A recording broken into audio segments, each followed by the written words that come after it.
Good morning. Isho മിശിഹായ്ക്ക് സ്തുതിയായിരിക്കട്ടെ. എല്ലാവർക്കും സുഖമാണെന്ന് കരുതുന്നു. സന്തോഷത്തോടെ നമുക്ക് ആരംഭിക്കാം. കാരണം ദൈവം ദാനമായിട്ട് മനോഹരമായ ഒരു പുതിയ പ്രഭാതം, പുതിയ ദിവസം നൽകി. ഇന്ന് ഞായറാഴ്ചയാണ്. സന്തോഷത്തോടെ നമുക്ക് ഈ ദിവസം ആരംഭിക്കാം. So smile and start your day with Jesus. ഈ എപ്പിസോഡിലേക്ക് സന്തോഷത്തോടെ സ്നേഹത്തോടെ നിങ്ങളെ സ്വാഗതം ചെയ്യുന്നു. ഞാൻ സിബി വർഗീസ്. പ്രിയ സഹോദരങ്ങളെ, ഇന്നലെ നാം കണ്ട വചനം അത് ഏശയ്യാ പ്രവാചകന്റെ പുസ്തകത്തിൽ നിന്ന്. വീണ്ടും ഞാനിത് ഓർമ്മിപ്പിക്കുന്നത് നിങ്ങൾക്ക് അത് വീണ്ടും ഓർത്തെടുക്കുവാനുള്ള സൗകര്യത്തിനാണ്. അത് വായിക്കണം. അത് വളരെ മനോഹരമായ ഒരു എക്സാമ്പിൾ സഹിതം ദൈവവചനത്തിൻ്റെ ശക്തിയെക്കുറിച്ച് പറയുകയാണ്. ഏശയ്യാ പ്രവാചകന്റെ പുസ്തകം 55-ാം അധ്യായം അതിൻ്റെ 10ഉം 11ഉം വാക്യങ്ങളാണ് ഇന്നലെ നാം പഠിച്ചത്. The book of the prophet Isaiah chapter 55 verse 10 and 11. അതായിരുന്നു നമ്മൾ ഇന്നലെ. മഴയും മഞ്ഞും ആകാശത്തു നിന്ന് വരുന്നു, അങ്ങോട്ട് മടങ്ങാതെ ഭൂമിയെ നനയ്ക്കുന്നു. അത് സസ്യങ്ങൾ മുളപ്പിച്ച് ഫലം നൽകി വിതയ്ക്കാൻ വിത്തും ഭക്ഷിക്കാൻ ആഹാരവും ലഭ്യമാക്കുന്നു. എൻ്റെ അധരങ്ങളിൽ നിന്ന് വരുന്ന വാക്കും അങ്ങനെ തന്നെ ഫലരഹിതമായി അത് തിരിച്ചു വരുന്നില്ല. ഈ വചനമാണ് ഞാൻ വീണ്ടും ഓർമ്മിപ്പിക്കുന്നത്. ഈ വചനം നമ്മൾ ഇന്നലെ പഠിച്ചതാണ്. ഇന്ന് എന്തുകൊണ്ടാണ് നമുക്ക് ഈ വചനങ്ങൾ, ദൈവവചനങ്ങൾ, ദൈവകൽപ്പനകൾ പാലിക്കാൻ സാധിക്കാത്തത്? എന്തുകൊണ്ടാണ് ഇത് നമുക്ക് മനസ്സിൽ കൊണ്ടു നടക്കാൻ സാധിക്കാതെ, ജീവിതത്തിൽ പ്രാവർത്തികമാക്കാൻ സാധിക്കാത്തത് എന്ന് വചനം നമ്മോട് പറയുകയാണ്.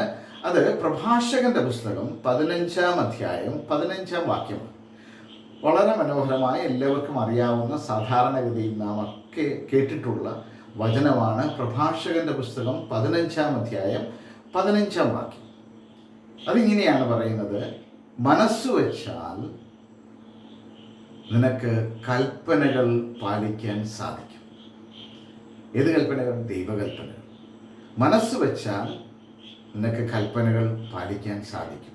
ഒരു വാഹനം ഓടിക്കുമ്പോൾ ആ വാഹനം ഓടിക്കേണ്ട നിയമങ്ങൾ ഒക്കെ അറിഞ്ഞുകൊണ്ട് ആ വാഹനം ഓടിക്കുമ്പോൾ കൃത്യമായി നമുക്ക് ലക്ഷ്യസ്ഥാനത്ത് എത്താൻ പറ്റും, അല്ലേ? അപ്പോൾ അങ്ങനെയാണെങ്കിൽ ദൈവത്തിൻ്റെ കൽപ്പനകൾ പാലിക്കാനായിട്ട് നമ്മൾ ബാധ്യസ്ഥരാണ്. അത് മനസ്സ് വെക്കുകയാണ് വേണ്ടത്. മനസ്സ് വെച്ചാൽ നിനക്ക് കൽപ്പനകൾ പാലിക്കാൻ സാധിക്കും. ഇനി വീണ്ടും പറയുകയാണ്, വിശ്വസ്തതാപൂർവം പ്രവർത്തിക്കണമോ വേണ്ടയോ എന്ന് തീരുമാനിക്കേണ്ടത് നീയാണ്. The book of Sirach chapter 15 verse 15. അതിങ്ങനെയാണ് പറയുക: if you will, you can keep the commandments and to act faithfully is a matter of your own choice. If you will, you can keep the commandments and to act faithfully is a matter of your own choice.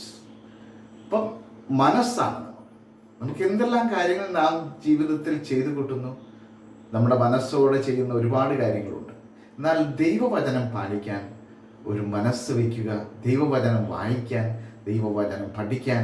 നമ്മുടെ ജീവിതത്തിലെ എത്രയോ ദിവസങ്ങൾ കടന്നുപോയി, ഇനി എത്ര ദിവസങ്ങൾ നമുക്കുണ്ട് എന്നൊക്കെ വീണ്ടും ഞാൻ നിങ്ങളെ ഓർമ്മിപ്പിക്കുകയാണ്.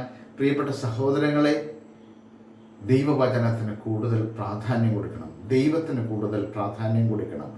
The first thing to remember God and start your day. ആദ്യം ദൈവത്തെ വിചാരിച്ചുകൊണ്ട്, ദൈവവിചാരത്തോടെ, ദൈവത്തിൽ ആശ്രയിച്ചുകൊണ്ട് നിങ്ങളുടെ ഒരു ദിവസം നിങ്ങൾ ആരംഭിക്കും. അതിൻ്റെ പ്രതിഫലം ആ ദിവസം നിങ്ങൾക്ക് നൽകും. ദൈവം നൽകുമെന്നുള്ളതിന് യാതൊരു സംശയമില്ല. ദൈവത്തെ ആശ്രയിക്കുന്നവർക്ക് തീർച്ചയായിട്ടും അവൻ നിങ്ങളോട് ചേർന്ന് നിൽക്കുന്ന ഒരു അനുഭവം ഉണ്ടാകും.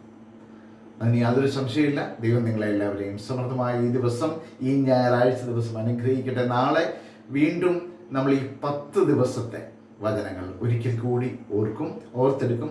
അത് പഠിക്കുവാൻ വേണ്ടിയിട്ടാണ് 11-ാം തീയതി 1 തൊട്ട് 10 വരെയുള്ള ദിവസങ്ങളിലെ വചനം ഞാൻ ഒന്നുകൂടി ആവർത്തിക്കും. ദൈവം അനുഗ്രഹിക്കട്ടെ എന്ന് പ്രാർത്ഥിക്കുന്നു. ആമേൻ.